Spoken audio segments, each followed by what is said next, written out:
general ləqəbli dinləyicimin xahişini yerinə yetirdim.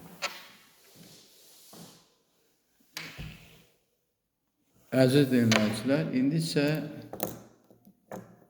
mətləbdən uzaq olmayaq.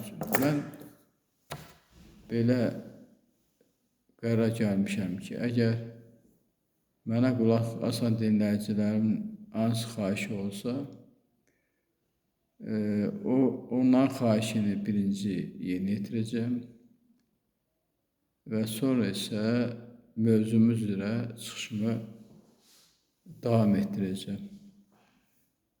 İndi isə son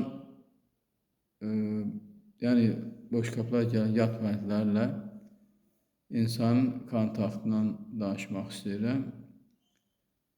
Söhbət ondan getmir ki, məsələn, yad məddələr gəlib insanlar oğurlayırlar, insanlar üzərində bioloji əməliyyatlar aparırlar.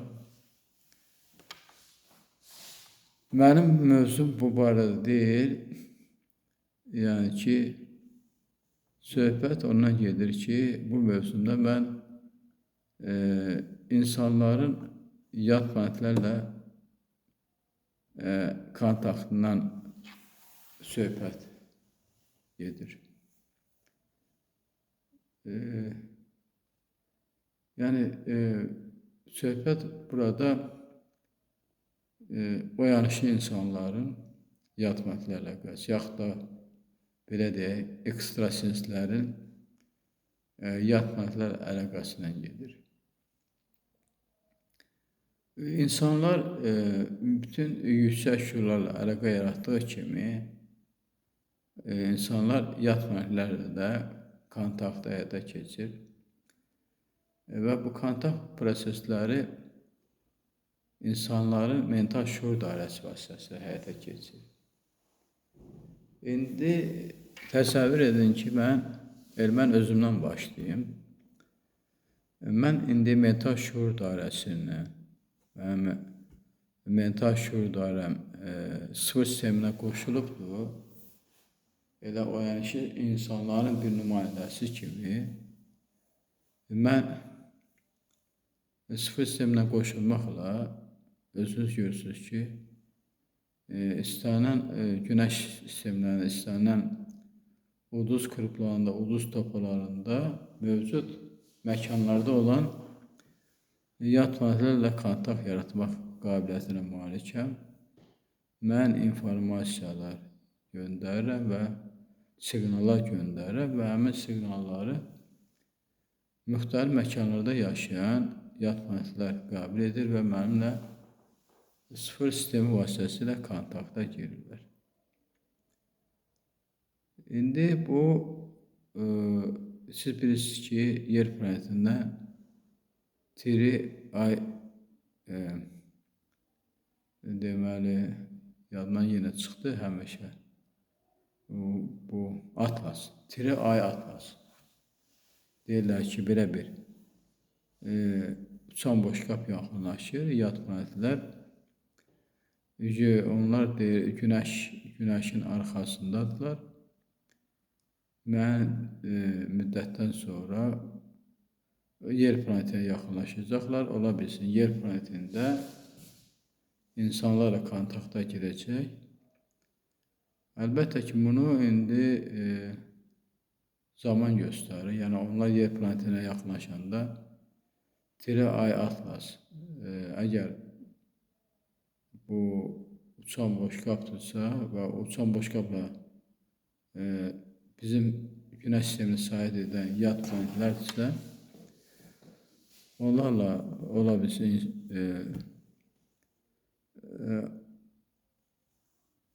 bu Amerikan mütəxəssisləri, Yapon mütəxəssisləri, Çin mütəxəssisləri və başqaları çalışacaqlar ki, onlarla kontakt yaratsın. İndi də çalışırlar ki, tiri ay atlasına kontakt yaratsınlar. Mənə siqnallar göndərirlər ki, yer kürəsindən alimlərim siqnallar göndərirlər ki, bu tiri ay atlas, bizim siqnalları qəbul etsinlər. Bir növ kontakta girmək məsələsini həyata keçirirlər. İndi burada mən bu mövzumda mən Tiray Atlasına danışmaq istəmirəm. Mənim öz mövzum var, öz informasiya mənbəyim var. İndi biz burada mən çox danışmışam, özünüz şahid olursunuz ki, əvvəlki videolarda da mən yad planetlərlə sıfır sisteminə qoşulub yad planetlərlə əlaqə yaratmışam. Və bu haqda çoxlu videolarım var. İndi təkcə mən yer planetində yad planetlərlə əlaqə yaratmıram ki, yəni ki, yad planetlərlə əlaqə yaradan başqa oyanışı insanlar da var. Başqa deyək ki, ekstrasenslər də var ki, onlar yad planetlərlə əlaqə yaratmaq qüdrətinə malikdirlər. İndi təsəvvür edin ki, yer planetində baş verən prosesləri yad planetlər çox gözəl dərk edirlər, çox gözəl anlayırlar. Və yer planetində baş verəcək o proseslərin analizlərini çox gözəl bilirlər. Yer planetində təbii proseslərin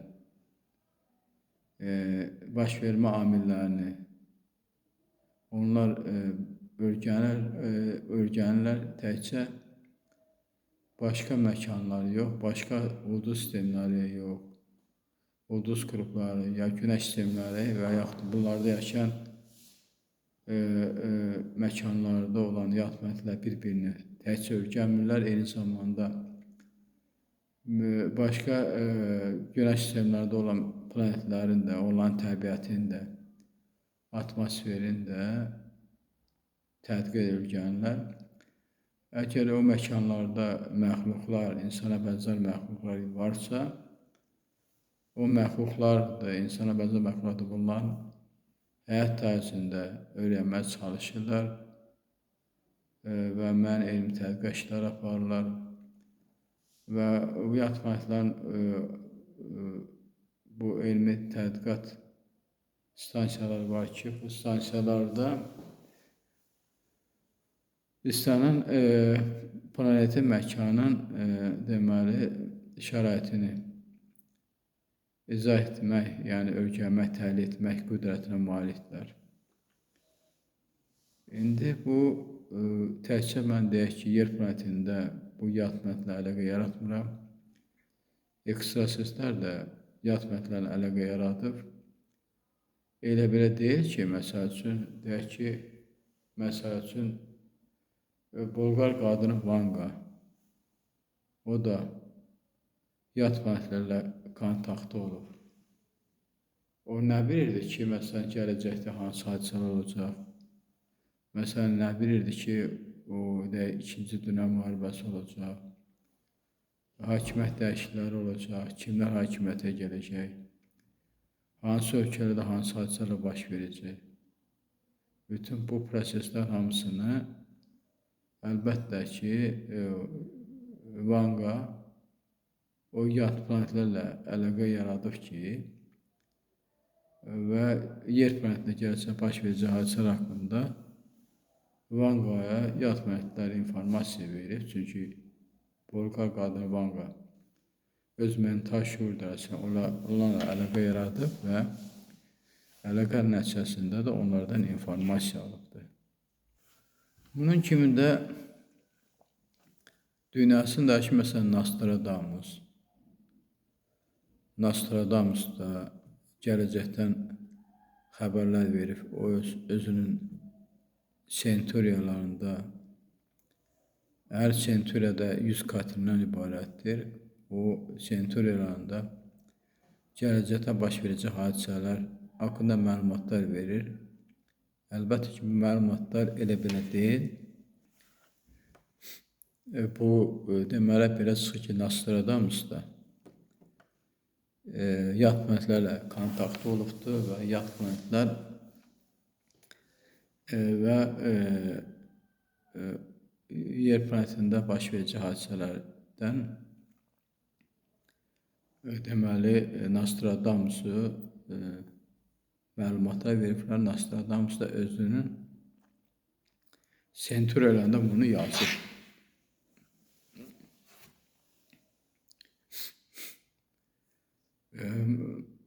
Məsələn, deyək ki, Edgar Cayce, Wolf Messing və başqa ekstrasenslər də buna misal göstərə bilərik. Yəni, yer planetində indi hal-hazırda demək istəyirəm ki, başqa oyanışlı insanlar da var. Onlar da yad planetlərlə əlaqə yaradırlar. Onlardan müəyyən informasiyalar alırlar və insanlara çatdırırlar.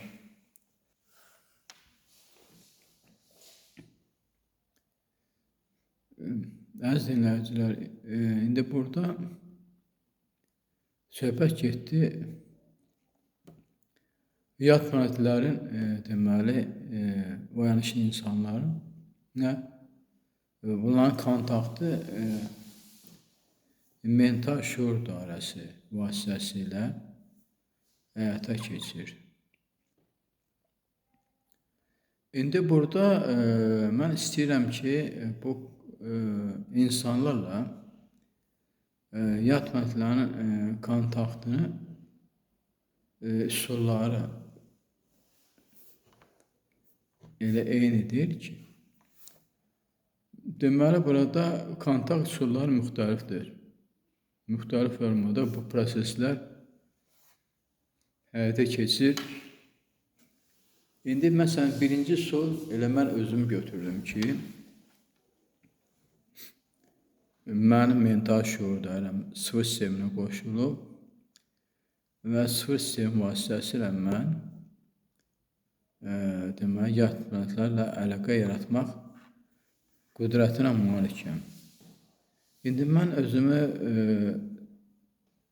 tərifləmirəm, təkəbbür etmirəm, yekəxanaq etmirəm.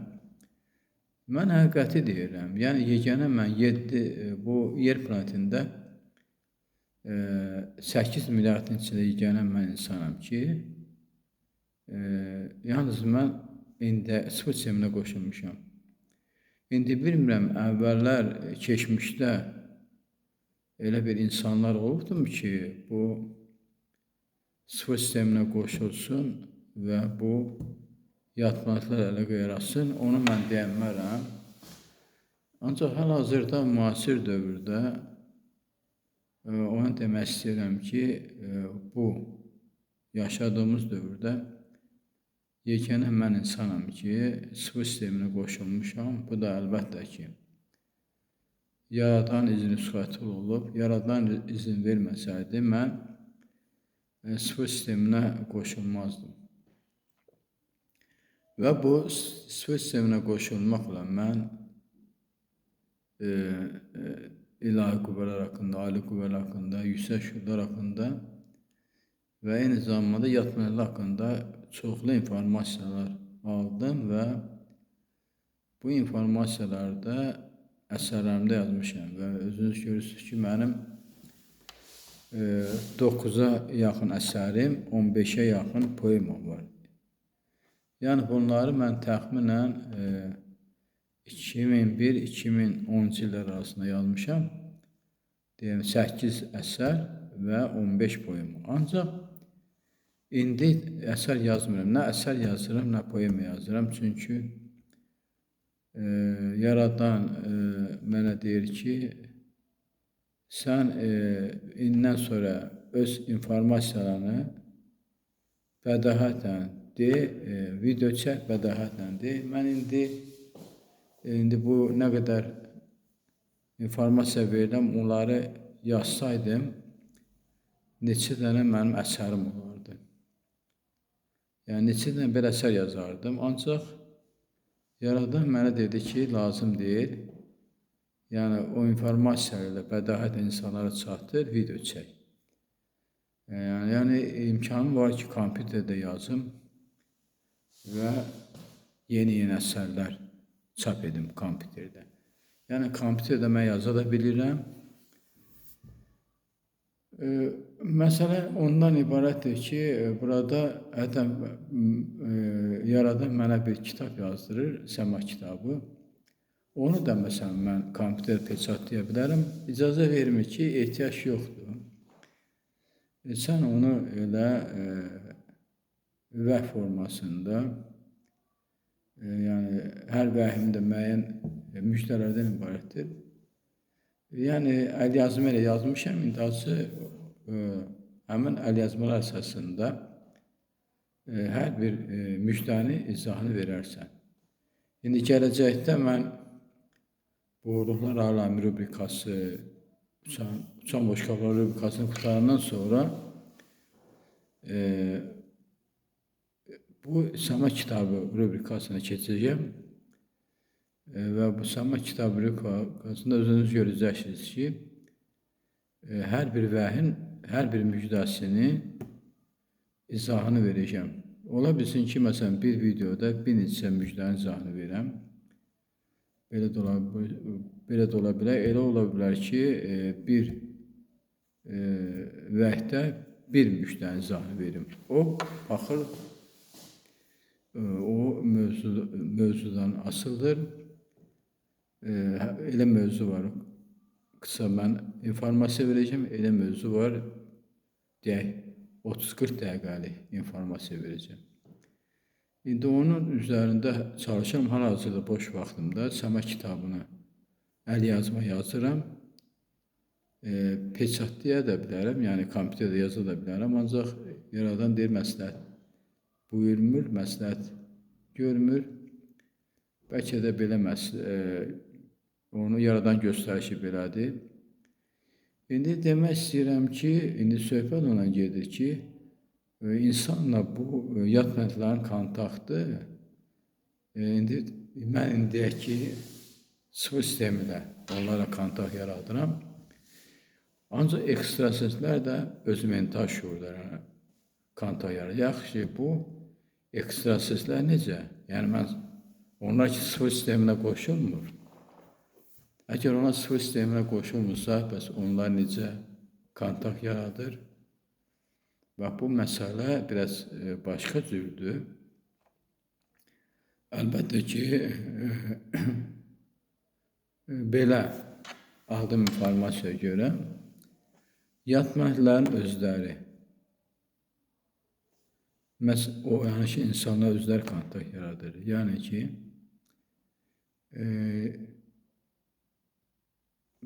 sisteminə qoşulanda əlbəttə ki, bu asandır.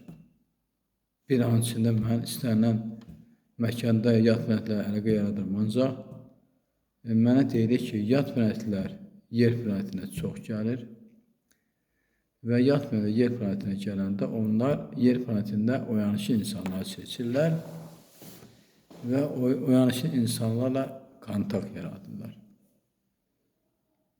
Bəs belə sual verirəm ki, yəni bunlar axı bu deyək ki, Nostradamusla kontakt yaradan, Vanqala, Wolf Messinglə, Edgar Cayce'lə, başqalarına kontakt yaradan, indi müasir dövrdə olan başqa oyanış insanlarla bu yatma necə kontakt yaradır?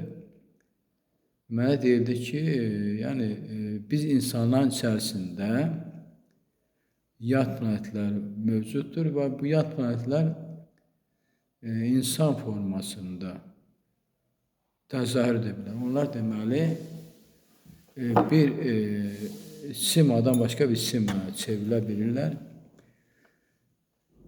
Yəni yad planetlər bizim yer planetinə gəlir və insan formasına çevrilir və insan formasına başlayır biz insanlar içində yaşamağa. və mənə deyirlər ki, 8 milyardın içərisində insan formasında yaşayan yad planetlər var. Məhz o yad planetlər yeri gələndə onlar özləri gələcəkdən xəbər verirlər. Bəzi yad planetlər isə insan formasında olmurlar. Onlar gözə görünməz formada olurlar və insanlar içində yaşayırlar və o yad planetlər insanlar görmür və həmin insanların gözünə görməyən yad planetlər o yanlışın insanlarla kontakt yaradırlar və onlar o yanlışı insanlara informasiya ötürürlər. Elə təsəvvür edir ki, bir o yanlışı insandır, onun da yanında daima bir dənə yad planetlər deməli onunla gəzir. Yəni o insan hara gedirsə, o yad planetli də onun yanındadır. O deyir, insanların ikinci məni. Mən bir dəfə bir hadisəni danışdım, dedim ki, mən işə gələndə 3 dənə şagird mənə baxdı, dedi ki, əmi siz 2 nəfərsiniz, necə bir-birinizi oxşayırsınız. Yəni o şagirdin, yəni birinci sinif şagirdlərim 3 nəfərdir. Onların gözünə mənim ikinci əksim göründü, Dvaynikim deyə, ikinci mənim deyə. Bəlkə də o Dvaynikdir, ikinci mənim deyə, bəlkə o yad planetidir. Daima mənim yanımda hərlənir və istənilən vaxt mənə informasiya verir. Belə bir məsələ də var. Ola bilsin ki, yəni o yanlışı insanlar var, ekstrasilər var. O ekstrasillerin də yanında o gözlə görməz yad planetlər var ki, onlarla kontaktda olur, onlara informasiya verir. Həmin o yanlışı insanlar başlayırlar sosial şəbəkələrdə çıxış etməyə. Ki, gələcəkdə belə hadisə olacaq. İndi bəlkə o sosial şəbəkəyə çıxış edən ekstrasilər var.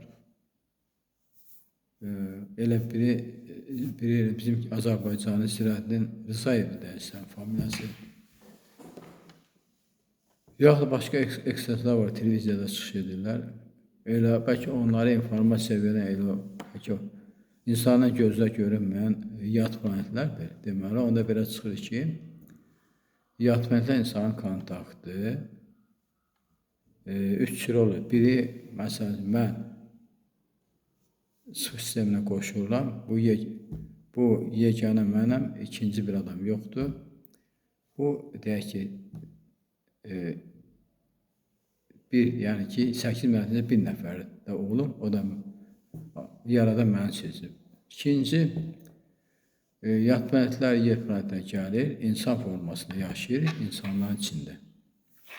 Və onlar sosial şəbəkəyə çıxış edirlər. Amma çıxış edənlər insanlara başa düşür ki, o adi insandır, gələcəkdən xəbər verir, ancaq bəlkə də onu dəqiqləşdirsə, o yad planetli insan formasında yaşayır. Və ikinci də yad planetli insanların gözlərinə görsənmir, hansı bir o yanlışı insanla kontakt yaradır və onunla bir yerdə daima bir yerdə olur və bir yerdə yaşayır, bir yerdə hərəkət edir. Yəni o insan hara gedirsə, o da onunla bərabər gedir və onun daima onun mental şüurdasına əlaqə yaradır, ona yeni informasiyalar verir. Və əziz dinləyicilər, bugünkü mənim videomda elə söhbət gedir ki, mənim bugünkü videom uçan boşqablarla, yəni ki, uçan boşqablarla yad planetlərlə insanların kontakt məsələsi idi və bu barədə də mən informasiya verdim və bununla da istəyirəm ki, çıxışımı tamamlayayım. Hələlik bu qədər, sağ olun, gəlin görüşürüz.